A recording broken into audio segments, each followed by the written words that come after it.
Welcome back to Hotel Designs Live with me, Hamish Kilburn, the editor of Hotel Designs, which is the leading international hotel design website.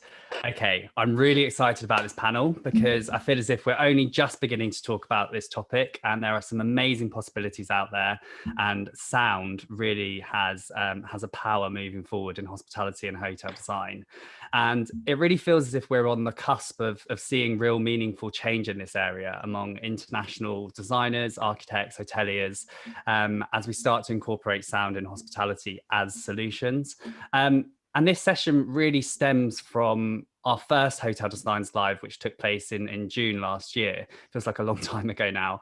But we were looking at sleep performance. And during that session, we explored the power of sound to create a tranquil setting. But since then, this topic has been amplified in a number of other ways. And the conversation really has moved forward to other areas of the hotel as well. So without further ado, I would like to introduce today's panel, who are really going to help us define this point. And they've been selected very specifically because of the projects they're working on, the insight that they can give us. So first up, we have Tina Norden, partner at Conran and Partners. How are you, Tina?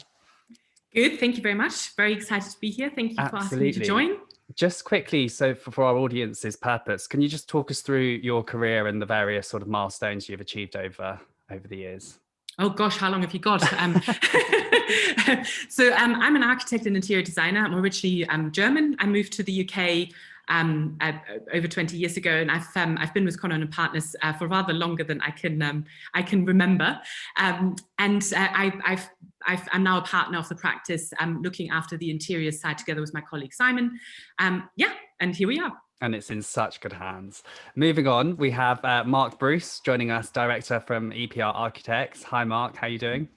Hi, Hamish. Very well, thank you. It's nice to be back. Looking forward to this one. And one of the reasons why we've selected you as one of our panelists is really because of the project you're working on right now.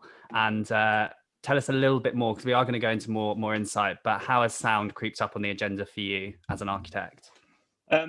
Yeah, I mean, it's a topic I'm very passionate about. I mean, as an architect, sound has always been a key part of how we develop and design buildings, and we'll maybe talk about that later in the session.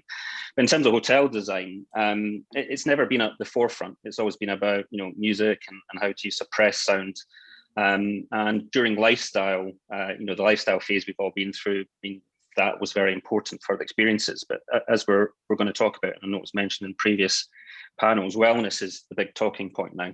And how do we, improve the way that we relax and spend time in hotels, and wellness and well-being, and how we use sound to help us change moods. I think is a fascinating topic, which is why I'm really excited to be part of this panel and looking forward to talking about it more.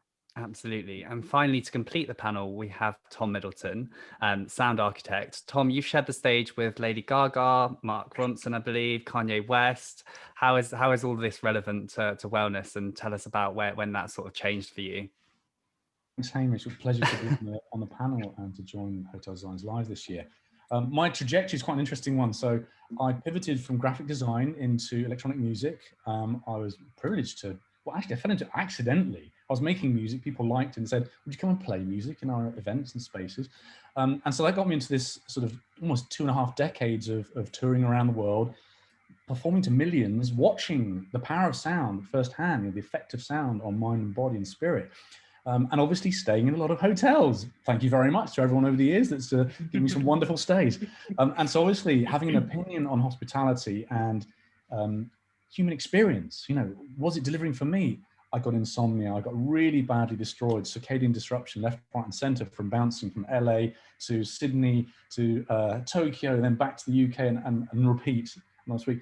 So once your systems start getting disrupted by the circadian disruption, you start to think, is there something we can do with sound here to help people on their user journeys through the hotel experience? And obviously that's now expanded to functional sound, looking at the properties of sound and music through the lens of neuroscience and behavioral psychology, and looking at empathetic human service design, this world of ontological experience where sound fits really nicely into the world of architecture, interior design, all of the senses being stimulated together congruently and holistically to deliver well-being and wellness. And let's face it, right now, we're in a bit of a mess. You know, I think Yeah, it's totally. upside down, eustress, chronic distress, and we need to come back down and rebalance and find our homeostasis again. So my purpose, if you like, is to help kind of support anyone that's looking at ways to improve human well-being within environments and spaces and on apps and platforms. So I create content for platforms like Calm, and that obviously helps people a lot. But beyond that, I pivoted into hospitality and did some work for the Yotel group, and then ministry, co-working spaces. So sound architecture, I think, is quite an unusual thing. I'm a bit of an anomaly really in the industry because it's quite new, novel if you think about the concept, but actually it makes sense. So it's, I suppose, the design of the sound, whether it's reduction, looking at acoustics, or whether it's supporting the user journey and customer journey. So that's what I'm here to do. Brilliant. Just before we go any further, I just want to let everyone know that there is a Q&A that's running throughout this session. So if you just hover down at the bottom of your window, you'll see that. But we've also got a chat as well. So feel free to get in contact with us. And also, if you've got any questions for our panelists, I'm sure they'll be happy to answer them. I just want to start by asking, do you think the industry understands what we mean by sound, not just being music? Tina. Not yet, I would say. Not quite yet. I think for us mostly so far, it's been about keeping sound out. So thinking particularly about hotels, you know, Mark knows there's acoustics, making sure that you don't get any sound into the rooms, et cetera, and then it's about background music. So in a restaurant, in the bar, you have music playing, but I don't think that the notion of actually using sound in a slightly different way, like in a filmic way, for example, you know, where it's about a soundscape that kind of is there more in the kind of background to enhance, like Tom was saying, your well-being. I think that's very much in its infancy at the moment. I think people are starting to think about it, and obviously the fact that Tom is doing what he's doing, you know, shows that very clearly, but I think it's definitely in its infancy at the moment. Yeah, of course. And Mark, when we talk about, you know, the acoustics, I mean, you're working for one brand in particular, Six Senses, and your task really is to bring that wellness brand that is typically associated to the beaches and far-flung destinations around the world, which we would all love to be in right now. But your task is to bring that into an urban environment. So actually acoustics come into it massively, but more in a meaningful way than just sort of blocking out the sound and really seeing where sound travels. What recent discussions and sort of insights have you found in that journey? Yeah, no, as you say, Hamish, it is an interesting one, and Tina just mentioned it as well, which is it's nice to be able to start talking about projects where it's not just about controlling sound. You know, so normally with a spa, it's about put it in the basement, have as thick walls as possible, put as much acoustic insulation in there as possible, because when there's roadworks outside, you don't want to be getting your massage and hearing that. But we are now on this journey, and the wellness, this kind of Six Senses project started this for us, where they've got this really nice ethos, because as you say, Hamish, they're used to doing wellness in these exotic locations. And the idea is the journey to experience is just as important as getting your massage or your mud pack or whatever wonderful thing you're going to have to happen. And that's where the discussion really became an interesting one for us as architects, because how do you take that and bring it into an urban scheme? You can't walk along the beach to your treatment hut. You can't, look at these panoramic views from, your kind of masseuse table. So what we started to do is go back to what are actually, and slightly embarrassing for an architect, the fundamentals of architecture, which are creating spaces that consider sound. So it goes without saying, a small space creates a sense of intimacy. So we've all experienced going into an elevator that maybe doesn't have music, and all of a sudden, your ears react differently because you don't have a vast space. There's no resonating sounds. So what we started to look at Six Senses, and we're pleased to say we have another spa project that we're able to take that a little bit further on now, where from that journey from your bedroom into the lift, through corridors, into medium scale spaces, into large scale spaces, I mean, how can we subconsciously kind of work on that, mood effect change? This happens naturally just by the geometry of a space. Never mind before Tina does something beautiful with, the interior space, or Tom, does his wizardry with the technology that he's talking about. So that's the bit that we find really exciting about, that journey we've started with Six Senses, which is how can the geometry of a space and our experience moving through a space kind of benefit our mood, you know, just by how we experience sounds. Yeah. And one of my questions really was, whose responsibility is it? But I think you've kind of established that by it's everyone's responsibility, of course. Yeah, I mean, I think. Sorry, just to cut in, Hamish. I think that's the key thing, isn't it? I mean, that's why you've done this panel. Not one of us can come up with solutions. So the architectural solution, working hand in hand with you know, the interior in terms of what the finishes are, the marbles, what the moods we're trying to create. Also, the operator has a huge influence as well. But the one that, as you said, is to tie back to one of your original comments, what do our clients really know about it at the moment? The answer is not a huge amount beyond the physical materials that we all use. And that's where Tom's expertise really comes. And that's why I want to thank you for. I met Tom through this original panel, and we started to have some really interesting discussions about how we can start to help and inform our clients as to how we can push this even further. And as we start to embrace really what the well-being kind of trends are now, which is how can we create places that are good for us. I think it is a collaboration between all sectors, but very interestingly, especially down to what Tom's got to bring to the table. Totally.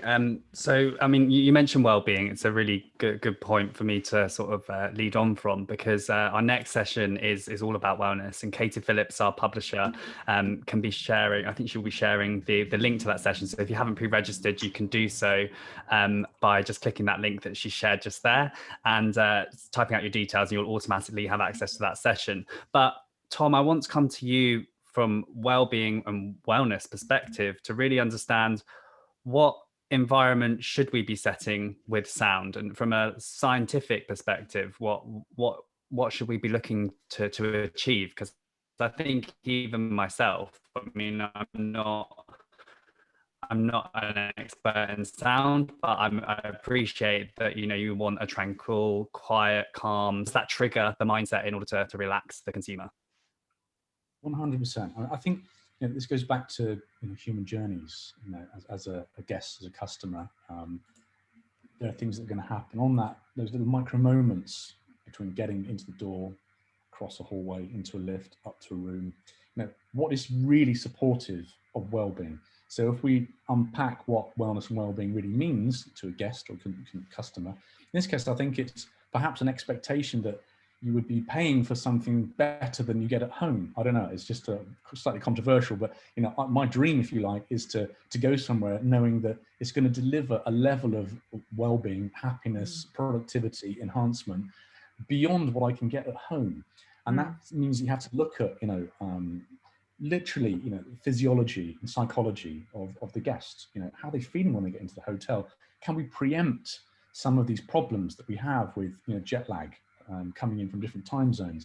Can a room literally anticipate and predict what the guest needs are going to be, and therefore adapt circadian mood lighting that's supportive of the right quality and frequency of light? Can we have acoustics that are designed to bring down cortisol and adrenaline levels, because life is really loud right now? And as Mark talks about, you know, one of the fundamental challenges with beautiful shiny surfaces, you have horrible acoustic problems. So can you reduce sound to therefore reduce your levels of anxiety and stress? And then can you support it and replace it with, as Tina was talking about, a beautiful soundtrack that's supportive and congruent with the brand and the journey, the narrative of that story that you want to take a guest on? And that's where it becomes a beautiful kind of collaboration, where you're sitting around the table dreaming, where can we go with this? How can we support well-being and take people on a journey that they can't get anywhere else? And that for me is really, you know, the joy of where we are right now. It's like, okay, we've identified some pretty big problems here. People are stressed, tired, anxious, burnt out. How can we support them when they're traveling around?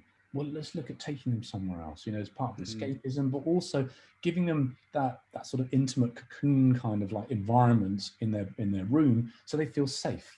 So those stress levels come right back down. Sound can support that. I mean, there's a ton of literature to support why sound delivers these well-being benefits. Combine that with scent, combine that with lighting, combine that with temperature and air conditioning, tick all those boxes, and I think you've got a fairly significant and major differentiator in the industry right now. I mean, from traveling around, you know, I'm, let's say, a sensory researcher. I love the interplay of all the senses, And when it's done right, it's magical, and you'll talk about it and keep returning. That's the thing. You want to deliver that. I'm going back there because I felt so good. That's what we're aiming for. And I think building in aspects of sleep science. So I did some training as a sleep science coach to better understand the sleep hygiene practice.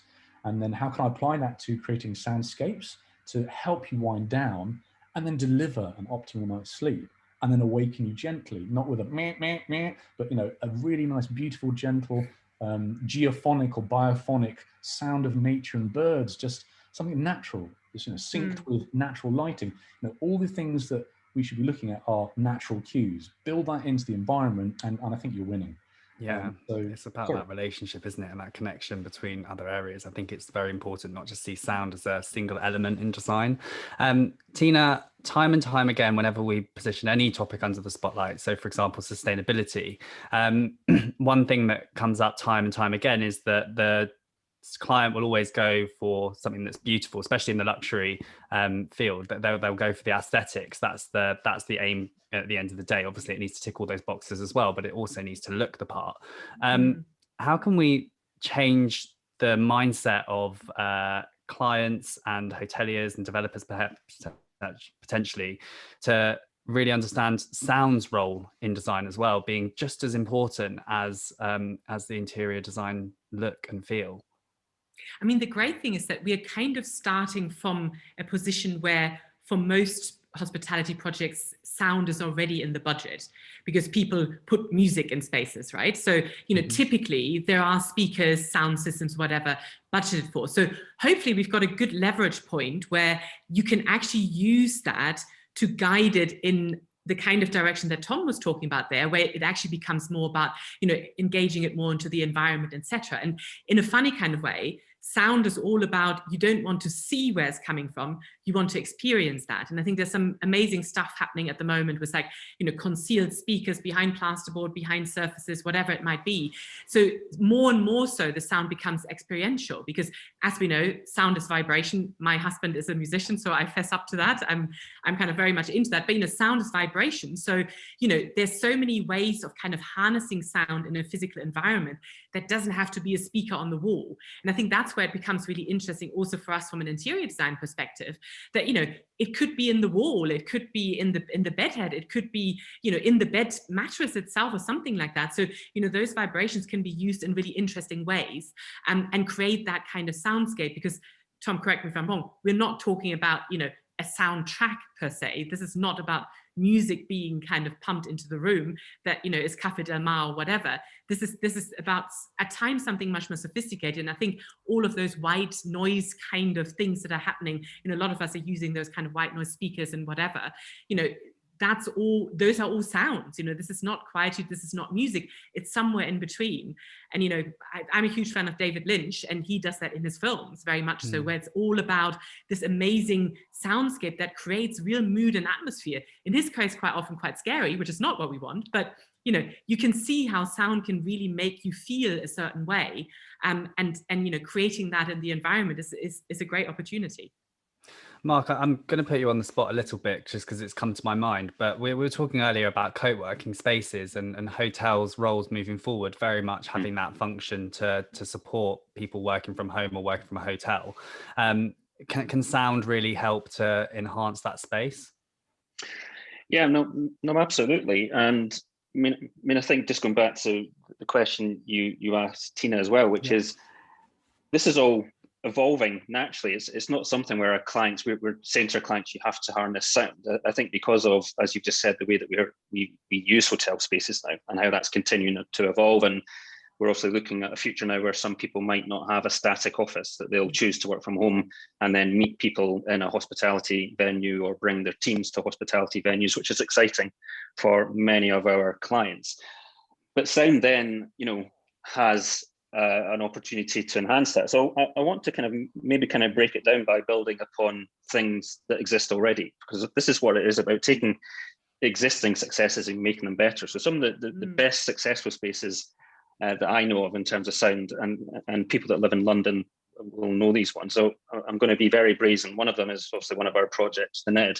And the reason I say it is Those of you that know the Ned, it's a big grade 1 listed building and a huge banking hall with a number of food and beverage outlets in this hall. And I'm not going to lie to you, when we first were conceiving the ground floor, there was a worry it could come across as being a food hall, which is lots of different sounds and cutlery and waiters and crockery and, you know, such a large acoustic space. Now, the solution from that was kind of twofold, a lot of very clever, discrete, well, threefold, sorry, acoustic paneling in the ceiling that you can only see if we point to you.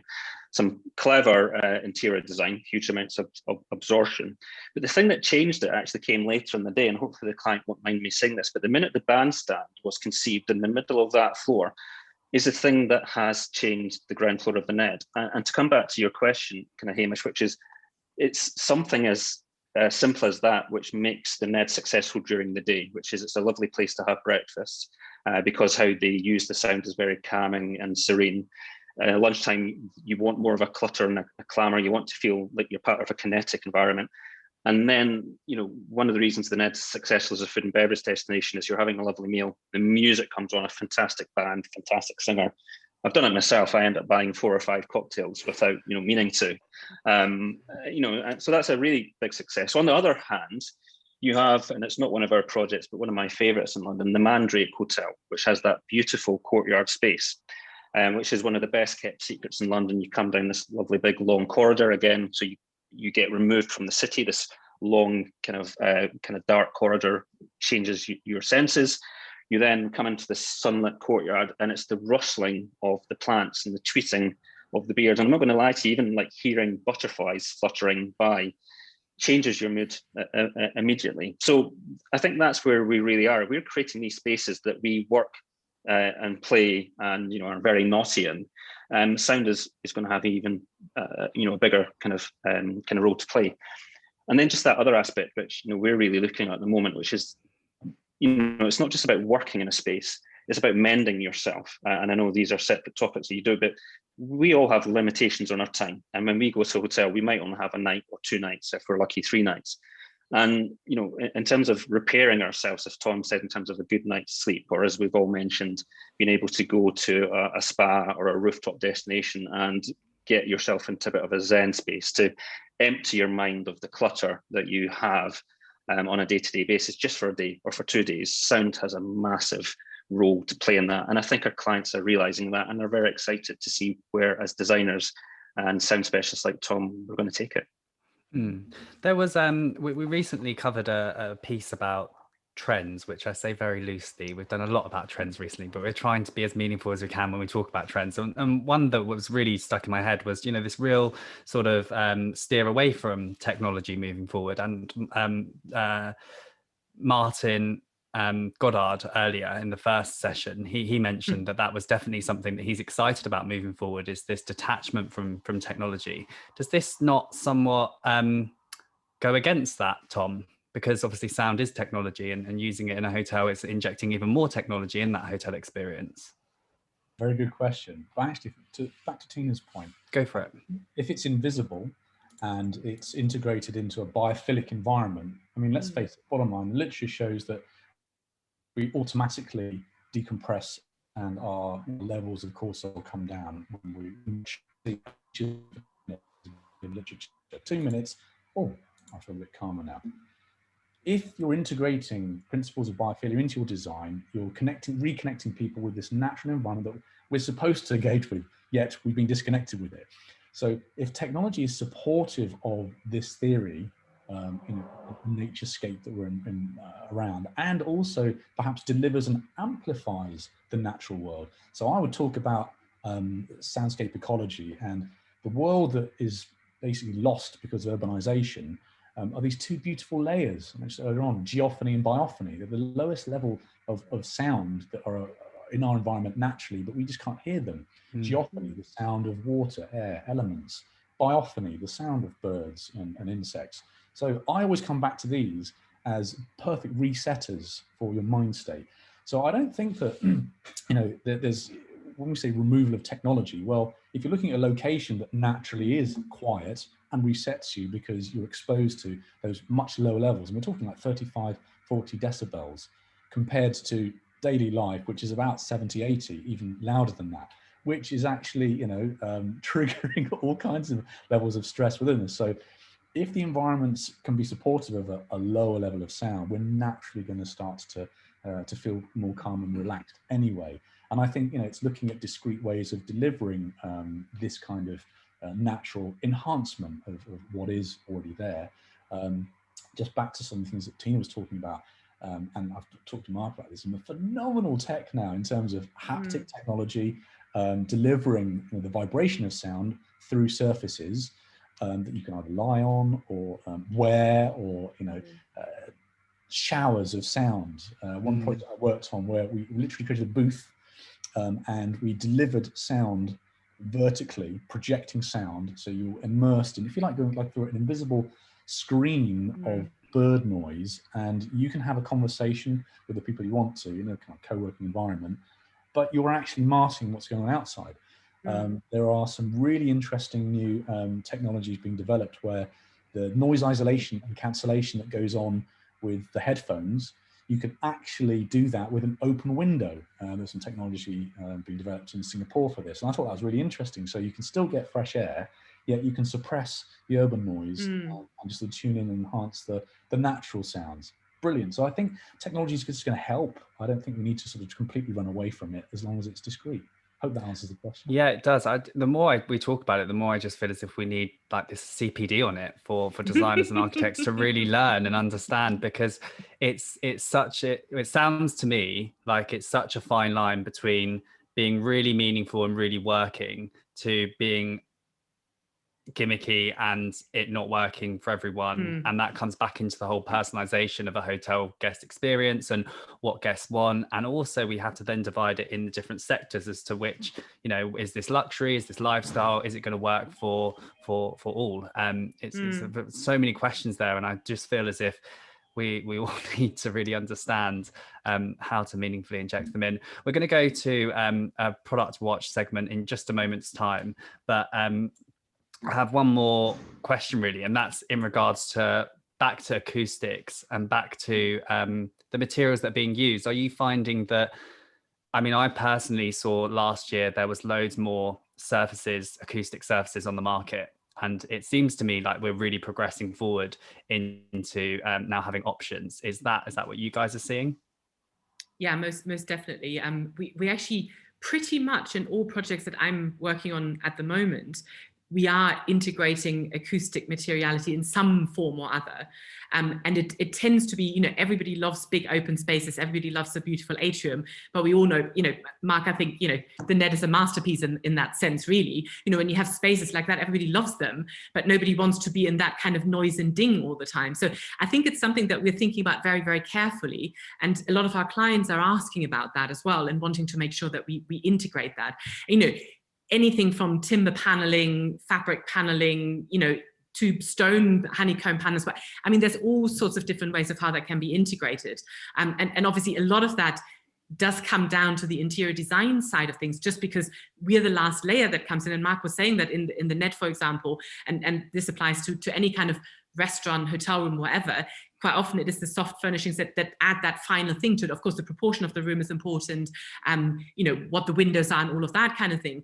But fundamentally, how you deal with that is, that's what's going to make it. And, if you're trying to say, for example, achieve a design that is maybe more minimal and more kind of, towards a concrete flooring, whatever, then it becomes more and more of a challenge. So I think it's just thinking about very carefully, how can you do that in a way that it's not an obvious application of acoustic paneling, but it's actually kind of integrated in a kind of more subtle way. So all of the different elements that you're using, rather than just kind of planting something on the ceiling. And would you agree with that, Mark? Yeah, no, absolutely. I think that's beautifully described. It is this idea of layering, and it's it's about not having it's not a singular solution. And just to go back to what you said about technology, which I thought was a really good point, Hamish, the way I describe it is blended. It's a really nice kind of spatial design. It's really well considered architectural design, and it's subtle, intuitive, and clever technology. And I think Martin's point, having seen that panel, was you never want technology to overwhelm anything. I think it always just has to be there helping. rather than driving a solution. Yeah, definitely. Okay, I'm sorry well, if I was breaking up there. No, don't worry at all. We're going to go to our product watch pitch now. So if I could ask Sonia to share her camera and speakers to just disappear for just a moment, if you wouldn't mind. We'll be back shortly. So Mark, if you could just and Tina, perfect. Okay, so Sonia, I'll get your presentation up and the floor is yours. Okay, good afternoon to everyone. My name is Sonia and I am here to present Panespol products. I am the export sales manager of the company, and first of all, I would like to say thank you to Hotel Designs for the organization of these creative conversations. Panespol is a world leader manufacturer of wall claddings for interior design with more than 20 years of experience in the market. Our panels emulate all types of materials, as you see on images, like concrete, stone, wood, and many more textures and colors. As they are manufactured with a high density foam, Panespol panels allow architects and designers to decorate spaces and at the same time isolate them acoustically so that they can contribute to the comfort of the hotel guests. Next slide, please. We offer our products in two ways. On one hand, we have our surface collections. That is our material catalog with more than 300 references that allow the architects to create and transform the spaces in record time. It's important to say that all our panels are fire retardant, lightweight, and 100% non-toxic. So they comply with all the safety standards for the interior design. Next slide, please. What we also offer is the custom-made service.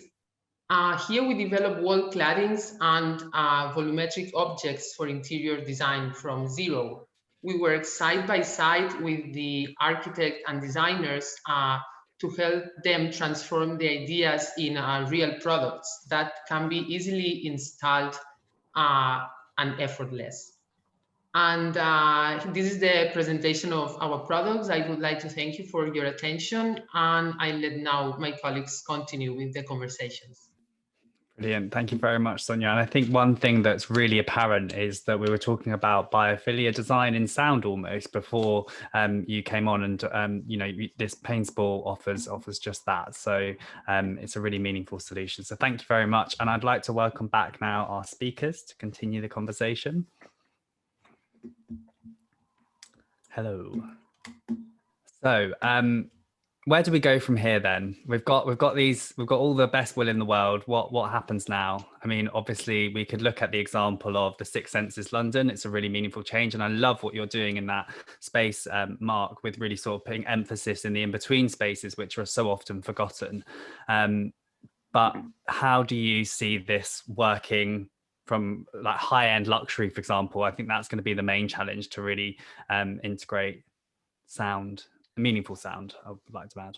Yeah, no, I agree. And again, as luck would have it, I think I said to you in our last conversation, I'm not allowed to say what project we're now working on, but we were very lucky during lockdown to win a new project, which includes a spa, and it's in a luxury product, one of the most well-known addresses in London. So, you know, the brief and the client allows for this. They're asking for a unique spa. They're asking for something which is world beating and a cut above the rest. So everything that we've learned in Six Senses in terms of that spatial journey and those in between spaces, we are really going to be able to take to the next level and go for that blended approach you heard me talking about, which is, you know, really integrate the architecture, the interior design, and the science. You know how sound can be there as an enhancement rather than something which is controlling, you know, bad noise. So again, I think it just comes down to, as you say, Hamish, the will is there. We all want to do it. You know, the know-how is there. We just have to find these projects and these clients that are willing for us to do it. And hopefully, in terms of what we're doing. Once we get the spa open, everybody can really see the benefit of how you can elevate these experiences that we are quite used to in terms of going to spas, to get it to a point where it's even more beneficial to our well-being. Tina, you naturally at Conran and Partners work in the luxury sector.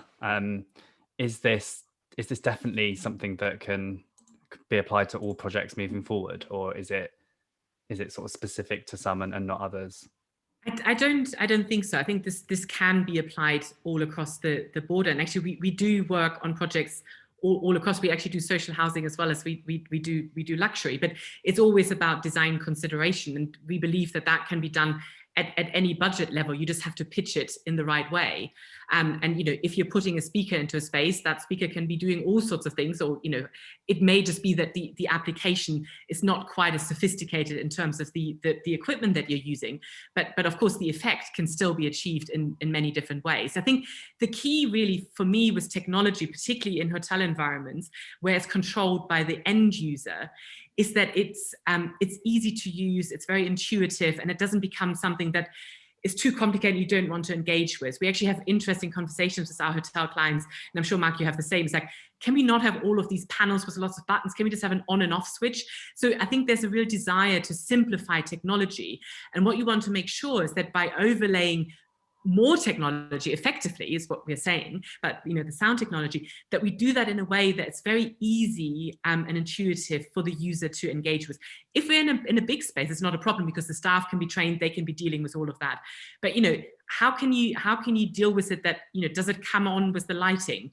Does it how can you do it in a way that it just happens without you having to worry about it, but also that you can switch it off if you want to, and it just becomes something that it's just very easy to utilize and to use. And then I think then it could potentially work in any space, and then it really comes down to how much do you spend on the on the hardware to actually transmit it to the end user.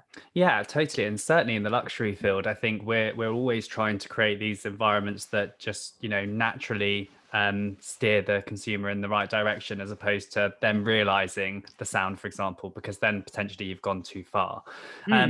Tom, what would you say are the major pitfalls that designers should avoid when trying to integrate sound into a hospitality space? I'm thinking more public areas now. Of course, yeah. Well, I guess as an observer and a curator of playlist content for background music, over the years, I've just noticed that, blindfold someone and drop them into multiple environments, and inevitably they tend to start sounding the same because they're utilizing the same set of content, which is Spotify playlists. Bottom line, it's what's accessible. So I think trying to add personality and differentiation by working with the all the aspects of a brand that communicate its personality, and then soundtracking that. This is a sound branding conversation as well. So my world at the moment is not only soundscaping, but it's sound branding. It's understanding, okay, well, this is what you say to the world with your visual messaging, and this is how you're trying to make people feel. Well, make sure that it works when you're speaking to them with the sound of the experience. What does your hotel sound like? What does your brand sound like? And then you start to have this lovely kind of change of personality, so that it's not, oh, is that the same hotel as that one? They sound the same. No, you don't want that. You want to be able to actually deliver this unique personality. And I think we have a wonderful opportunity now to actually add value back to music creation and composition. Those that are creating music for film, TV, and media, they could equally be creating content for soundtracking hospitality experiences. It doesn't have to be the same music. And I think a very interesting article recently about the demise of the genre. So in the future, and it's already happening now, people are choosing music by mood, not by genre. So genre's going to go. What we're looking at is, what can we do to deliver sound and music irrespective of the genre that's going to deliver the outcome we're after, this psycho-emotional change. So we want people to feel a certain way. We can do that with sound and music, and that's the beauty of it. And if it's that adapting to footfall, if it's the right level and the right energy and the right mood appropriate to who's in the space at that time, it becomes dynamic and plastic. It sort of adapts as you need it to. And back to Tina's point, the tech is already there to do that. I mean, you've got sensors to sort of see who's in the space, who's moving around, what is the level of energy in there. You can gauge these things. And my world really looks at mapping it out. Okay, let's literally sit in a space and just observe, who's coming in here, who's using it, what are they using it for? And how can you augment that guest experience with sound tracking and soundscaping, music where appropriate, because obviously, we love music, and there's going to be a time where it's the right time. So, the happy hour moment or the evening engagement, sound tracking your dining, F&B, etc.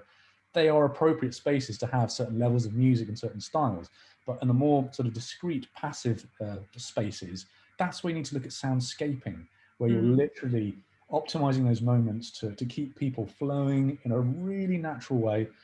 But it sounds like it's the brand. That's the thing, what does the brand sound like? And you make such a good point, Tom, talking about the brand, because I think all interior designers and architects and hoteliers listening into this can really understand that moment in time in our industry when a brand stopped becoming a logo slapped onto a product and actually became the look and feel of the interiors. And actually, to really access this, you can unlock that through really understanding the feel of the space in regards to the senses as well. Totally.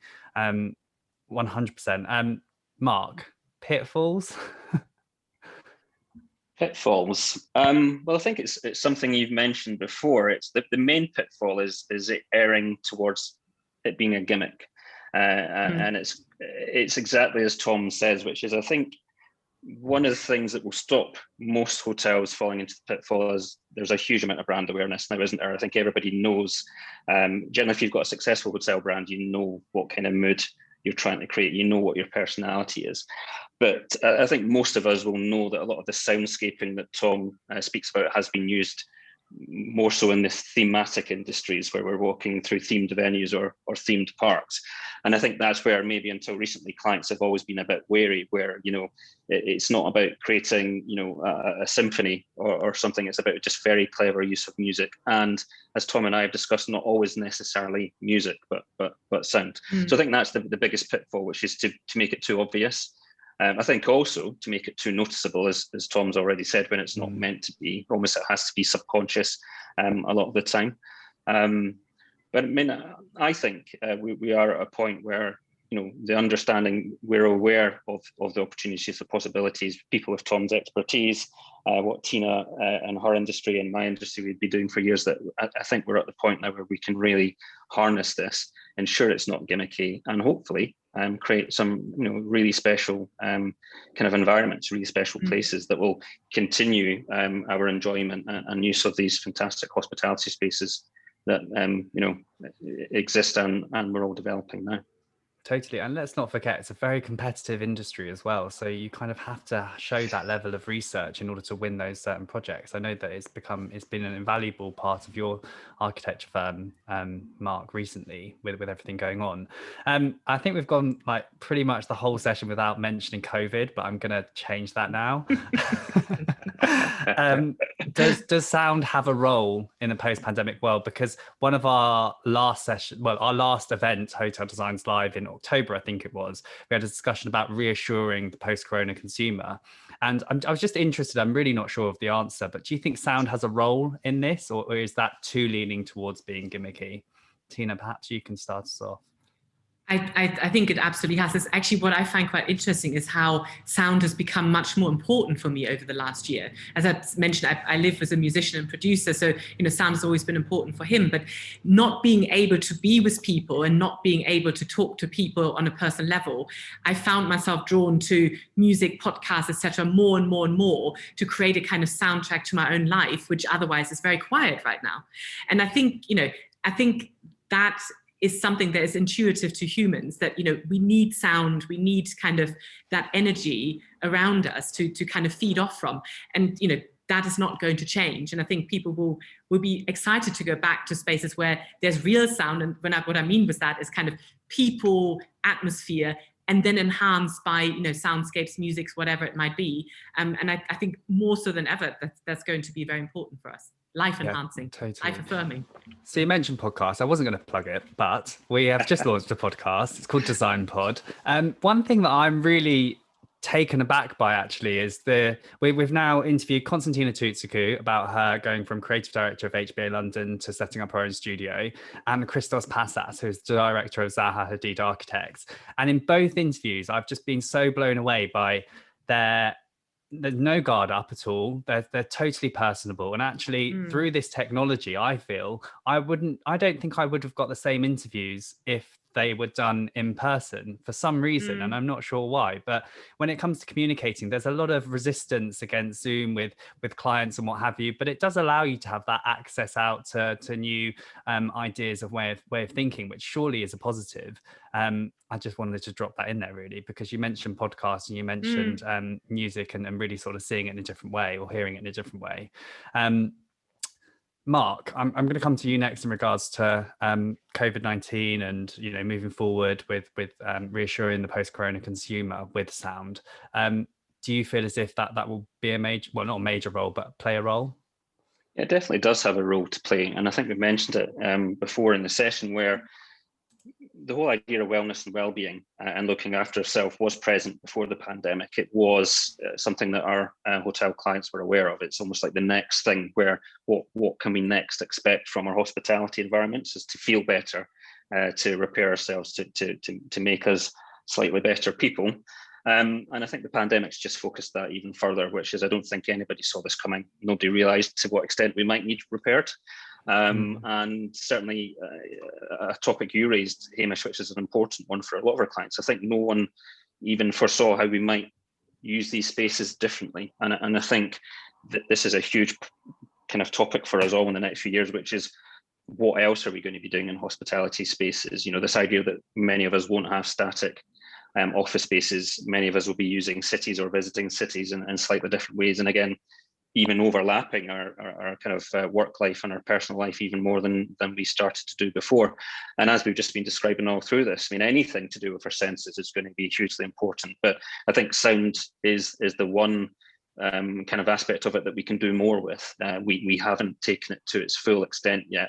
I think in some places we've been kind of lazy with it. We've controlled it, we've dealt with it. And I think now as we start to use these spaces in a slightly different way, we crave more contact with people, we probably understand what our own mental well-being needs are. I think sound, in terms of forming these spaces, controlling the spaces, and what I mean by that, and I might not have been clear, but hospitality spaces are quite unique in terms of they have to do something different at every hour of every day. What we need at 7:30 in the morning is very different to what we want at 7:30 in the evening, and certainly at 3:00. And we've seen lighting deal with that very well. We've seen clever interior design deal with that very well. So how sound will deal with that, I think it's very exciting. And I think it's definitely focused our thinking. Yeah, of course. And one of the takeaways from what you've just said is, we were thinking about this before the pandemic. And I think that's really important to realize that we were on this really interesting journey with lifestyle before all of this happened. And if anything, it's just going to be a catalyst or continue exactly how it was going to be. Really, I don't really have the answers. I personally feel as if we may be a bit too soon to predict what's coming next in regards to that side of things. But I think hopefully everybody that's watching and listening in, they'll have had this experience yourself. Certainly from my point of view, it all feels achievable now. I mean, us as a business before weren't sure about how we could work in a more flexible way, because as designers, you inherently think you need to be together. And don't get me all wrong, we all long to be together and have those shared kind of moments around our design workshop tables. But I think we've all proven how brave we are as an entire industry, in terms of designers and thinkers and the like. So I think that then will give the hoteliers confidence that we probably aren't going to go back to how things were, or not all of us are. I think there is going to be a different way of using these hospitality venues, and we're already having some very exciting discussions, as I'm sure Tina is with some of her clients, in terms of how their thinking is evolving and how they see their hotels being beyond the pandemic. Absolutely. I think that's pretty much all we've got time for, but I do want to just quickly hear from Tom, because you've been an expert in this field for years, and your whole career has been revolved around sound.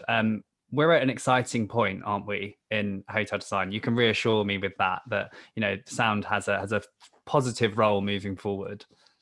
Oh, 100%. I guess having experienced it on multiple sort of sides and then sort of moving into it, understanding that there's an opportunity now to deliver on the promise of CSR action. You know, there is a social responsibility to deliver well-being to guests. End of story. You know, we're in a time where sort of the challenge that we've got, we're going to need that kind of level of guarantee. Like, well, it's going to be safe from a hygiene standard, but is it sonically safe? Is it, you know, olfactory, gustatory? You know, every single sense needs to work together to deliver a sense of safety and to deliver an uplift to well-being. So I think the ontological, you know, human-first approach to design now has never been more relevant. But also at the same time, we've had a rough ride. We need to have some fun. So I think, you know, adding back in, you know, the surprise and delight that we all used to talk about, that can be done with sound in combination with the other senses. You know, looking at the beauty of light, sound, the interplay of those, art, integrating art again.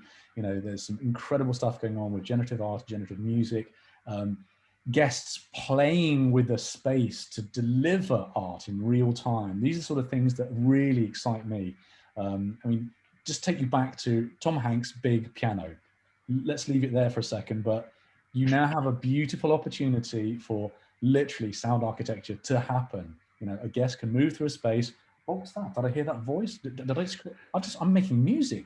I'm playing the hotel. You know, that's the kind of possibility that we've got here. And I'm talking about, you know, from a sort of a one-off gimmick novelty. This is for mental health and well-being. You know, putting a smile on people's faces. Those kind of take-homes. The moments.